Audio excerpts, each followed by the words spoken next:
નમસ્કાર, nation plus ન્યૂઝમાં આપનું સ્વાગત છે. હું છું ધોલ પરમાર.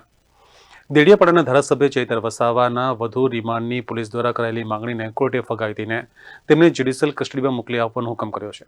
દર્શક મિત્રો, આ કાનૂની લડાઈ આગામી દિવસોમાં ચાલશે, પરંતુ દીવા જેવી હકીકત એ છે કે ચૈતર વસાવા પ્રકરણને લીધે ભરૂચ બેઠકના લોકસભાના સાંસદ મનસુખભાઈ વસાવાને જીવત દાન મળી ગયું છે. આમ રાજકીય દ્રષ્ટિએ આપના ચૈતર વસાવા ભાજપના મનસુખ વસાવા માટે વરદાન રૂપ સાબિત થયા હોય એમ દેખાઈ રહ્યું છે. લોકસભા 2024ની ચૂંટણી હવે માથા પર છે, ત્યારે તમામ રાજકીય પક્ષોના ઉમેદવારોએ ટિકિટ મેળવવા માટે એડી ચોટીનું જોર લગાવવાની શરૂઆત કરી દીધી છે. ત્યારે સંગઠન જેની સૌથી મોટી તાકાત છે એવી ભારતીય જનતા પાર્ટીએ પણ સત્તાની હેટ્રિક મેળવવા માટેની તૈયારીઓ આદરી દીધી છે અને તેના ભાગરૂપે એવા જ ઉમેદવારોની શોધખોળ પણ શરૂ થઈ ચૂકી છે. ખાસ કરીને જો ભરૂચ લોકસભા બેઠકની વાત કરીએ તો મનસુખ વસાવા છેલ્લી 6 ટર્મથી આ બેઠકના વિજેતા ઉમેદવાર છે અને જે દિવસથી ચૈતર વસાવા સામે વનકર્મીને મારવાની પોલીસ ફરિયાદ નોંધાય તે દિવસથી જ સાંસદ મનસુખ વસાવાએ આક્રમક વલણ અપનાવીને ચૈતર વસાવાને આમ આદમી પાર્ટીની ઉપર માછલા ધોવાની શરૂઆત કરી દીધી હતી, જે આજ દિન સુધી ચાલુ છે.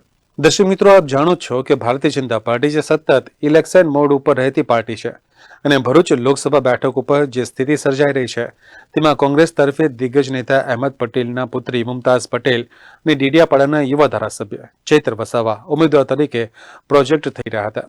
એ જોતા ભારતીય જનતા પાર્ટી પણ હવે ભરૂચ લોકસભા બેઠક ઉપર 7મી ટર્મ માટે મનસુખ વસાવાને લડાવે તેવા પ્રબળ સંજોગો ઉભા થઈ રહ્યા છે.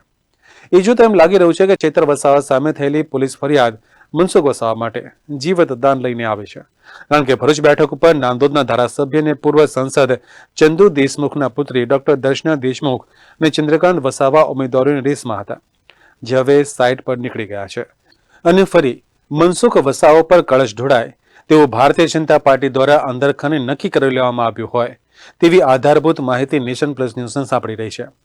અને આ માટે દુશ્મન કા દુશ્મન અપના દોસ્ત અનુસાર મનસુખ વસાવાની ભારતીય ટ્રાઇબલ પાર્ટી બીટીપીના રાષ્ટ્રીય સંયોજક છોટુ વસાવા સાથે વધી રહેલી નજદીકીયા આગામી દિવસોમાં નવા રાજકીય ખેલ તરફ અંગુલી નિર્દેશ કરે છે. જો કે રાજકારણમાં હાલની સ્થિતિ જોતા એમ લાગી રહ્યું છે કે કોઈનું આંધણ કોઈના માટે રાંધણ હોઈ શકે છે. Bureau report, nation plus news, Bharuch. સમાચારોનો સતત અપડેટ મેળવવા માટે અમારી નેશન પ્લસ ન્યૂઝની યુટ્યુબ ચેનલને સબસ્ક્રાઇબ કરો, બેલ આઇકન દબાવો અને ફોલો કરો ફેસબુક, ઇન્સ્ટાગ્રામ અને ટ્વિટર પર.